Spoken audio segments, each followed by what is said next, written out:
వారికి ఈ వారం వృత్తి ఉద్యోగాల పరంగా కొన్ని జాగ్రత్తలు తీసుకోవాలి. వ్యాపార పరంగా కూడా కొన్ని జాగ్రత్తలు తీసుకోవాలి. అష్టమంలో కుజకేతువులు, ద్వితీయంలో రాహువు, షష్టమంలో గురువు. వ్యాపారంలో సడన్ లాస్, సడన్ గెయిన్స్ అనేవి ఏర్పడతాయి.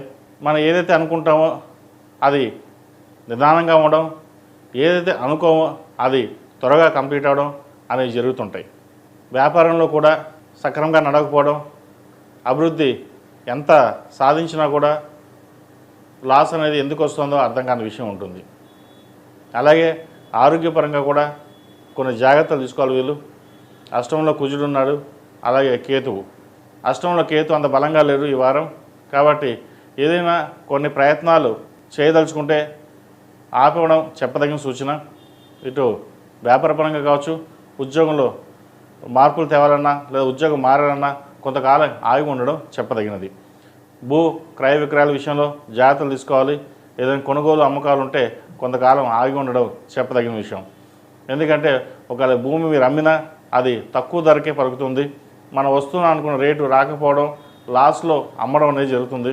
కాబట్టి అంత లాస్కి అమ్మకుండా ఉండడం చెప్పదగిన సూచన. అలాగే వాహన విషయంలో జాగ్రత్తలు తీసుకోవాలి. విదేశాలకు సంబంధించిన విషయ వ్యవహారాలు చక్కగా ఉన్నాయి. విదేశాల్లో ఉన్నవారు బాగా రాణించగలుగుతారు. వైద్య వృత్తులు ఉన్నవారికి, సాఫ్ట్వేర్ రంగంలో ఉన్నవారికి అనుకూలంగా ఉంది. సినిమా రంగంలో ఉన్నవారికి అంత అనుకూలంగా లేదు. వచ్చిన అవకాశాలు చేజారిపోవడం లేదా మీపై ఒత్తిడి తేవడం, వచ్చిన అవకాశాలు వేరే వాళ్ళు ఉపయోగించుకోవడం లేదా వాళ్ళకి రావడం, ఇటువంటి అంశాలు జరుగుతుంటాయి. వాటి విషయంలో మీరు జాగ్రత్త వహించడం చెప్పదగినది. ఇటు పంచమాధిపతి, దశమాధిపతి అయిన శుక్రుడు చతుర్థంలో ఉన్నారు. అయితే మేషంలో శుక్రుడు ఉన్నా కూడా చతుర్థ శుక్రుడు అంత యోగకారకుడు కాదు. కాబట్టి వచ్చిన అవకాశాలని సద్వినియోగపరచుకోవడం చెప్పదగినది. బ్యూటిషియన్స్, కాస్మెటిక్స్, అలాగే ఫ్యాషన్ డిజైన్ వాళ్ళకి చక్కగా బాగుందని చెప్పచ్చు. విదేశాల్లో ఉద్యోగం కోసం ప్రయత్నిస్తున్న వారు, గ్రీన్ కార్డ్ కోసం, పిఆర్ కోసం ప్రయత్నిస్తున్న వారికి మంచి అవకాశాలు కలిసి వస్తాయి. వచ్చిన అవకాశాలని సద్వినియోగపరచుకోండి. పిఆర్ విషయంలో, వీసా విషయంలో చిన్నపాటి ఇబ్బందులు ఉంటాయి. అయితే దాని గురించి ఎక్కువగా బాధపడాల్సిన అవసరం లేదు. అవంతటవే సర్దుకుపోతాయి కూడా. అలాగే భార్యాభర్తల మధ్య చిన్నపాటి విభేదాలు వచ్చే అవకాశం గోచరిస్తోంది. వాటి విషయంలో జాగ్రత్తలు తీసుకోవాలి. మొత్తం మీద ఈ వారం చెప్పే అన్ని రాసులకి ఈ వారం అంత గొప్పగా లేదు కాబట్టే అందరికీ మిశ్రమ ఫలితాలు చెప్పడం జరుగుతోంది.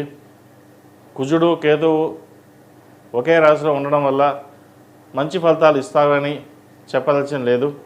కాబట్టి ఇది గమనించగలరు. సాధ్యమైనంత వరకు మనీ సేవింగ్స్ రూపేణా ఉంచుకోవడం మంచిది, లేదా బంగారు ఇన్వెస్ట్మెంట్ చేసుకోండి.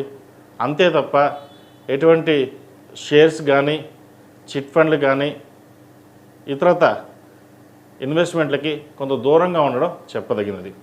ఈ రాష్ట్రంలో నిర్మించిన విద్యార్థులకు కాలం అనుకూలంగా ఉంది. వైద్య వృత్తులు ఉన్న వారికి ఎక్కువగా మెంటల్ టెన్షన్స్ అనేది ఏర్పడుతుంది. మనసును స్థిమితంగా ఉంచుకోవడం చెప్పదగిన సూచన. అలాగే వివాహాది శుభకార్యాలు, ప్రేమ వివాహాలకి కొంచెం దూరంగా ఉండడం, సాధ్యమైనంత వరకు చదువు మీద దృష్టి సారించడం అనేది చెప్పదగినది. అలాగే అదేవిధంగా విదేశాలకు వెళ్ళి చదువుకోవడానికి వారికి మంచి సీటు లభిస్తుంది. వైద్య వృత్తులు ఉన్న వారికి మంచి యూనివర్సిటీలో కూడా సీట్ లభిస్తుంది. ఇక్కడ ఇండియాలోనూ లేదా విదేశాల్లోనూ వచ్చే అవకాశాలు ఎక్కువగా గోచరిస్తోంది. ప్రభుత్వ ఉద్యోగం కోసం ప్రయత్నిస్తున్న వారికి చిన్నపాటి ఇబ్బందులు ఉన్నా సరే ఉద్యోగం వచ్చే అవకాశం గోచరిస్తోంది.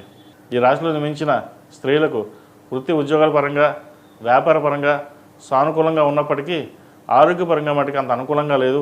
సెల్ఫ్ డ్రైవింగ్ విషయంలో కొన్ని జాగ్రత్తలు తీసుకోవాలి. భయాందోళన ఎక్కువగా ఉంటుంది వీరికి. ఏదైనా జరుగుతుందో, ఏమైనా అవుతుందో అన్న భయాందోళన ఎక్కువగా ఉంటుంది. అటువంటి భయపడాల్సిన అవసరం లేదు. చిన్న చిన్న ఇబ్బందులు ఉంటాయి, వాటిని జాగ్రత్తగా చూసుకుంటే సరిపోతుంది. సరైన సమయానికి నిద్ర, ఆహారం అనేది చాలా ముఖ్యం. ప్రస్తుత కాల పరిస్థితుల్లో ఆరోగ్యం పట్ల చాలా జాగ్రత్తగా తీసుకోవడం, జంక్ ఫుడ్స్కి దూరంగా ఉండడం చెప్పదగినది. వివాహాది శుభకార్యాలకు సంబంధించిన విషయ వ్యవహారాలు సానుకూలపడతాయి. మంచి సంబంధం కుదిరే దిశగా నడుస్తుంది. అలాగే సంతానం కోసం ప్రయత్నిస్తున్న వారికి మంచి సంతానం కలిగే యోగ్యత గోచరిస్తోంది. సంతాన ప్రాప్తి కలుగుతుంది. ఈ వారం మంచి శుభవార్తను వినగలుగుతారు. అలాగే బంధుమిత్రులతో కావచ్చు, భాగస్వామితో కావచ్చు, శ్రేయాభిలాషులతో కావచ్చు మాట్లాడేటప్పుడు కొంచెం జాగ్రత్తగా మాట్లాడడం, ఆచితూచి వ్యవహరించడం చెప్పదగినది. మనం చక్కగా మాట్లాడుతున్నా కూడా వక్రించే వాళ్ళు చాలామంది ఉంటారు. వాటి విషయంలో జాగ్రత్తలు తీసుకోండి. ఈ రాశిలో జన్మించిన వారు అఘోర పాశుపత హోమం చేయించడం, 8 శనివారాలు శనికి తైలాభిషేకం చేయించడం చెప్పదగిన సూచన. వీరికి ఏలినాటి శని పూర్తయింది, అయినా సరే ఏలినాటి శని ప్రభావం కొంతవరకు వీళ్ళకి ఇంకా ఉండే అవకాశం గోచరిస్తోంది. జూలై నుంచి వీరికి కొంత సానుకూల పరిస్థితులు గోచరిస్తున్నాయి. ప్రతిరోజు ప్రతినిత్యం ఓం నమః శివాయతో దీపారాధన చేయడం, మంగళవారం నాడు రాహుకాల దీపం పెట్టడం, అలాగే సాధ్యమైనంత వరకు శివనామ స్మరణ చేయడం, మీ కులదైవానికి ప్రతిరోజు 108 సార్లు నామస్మరణ చేయడం చెప్పదగిన సూచన. ఈ రాశిలో జన్మించిన వారికి కలిసి వచ్చే సంఖ్య 4, కలిసి వచ్చే రంగు గ్రే.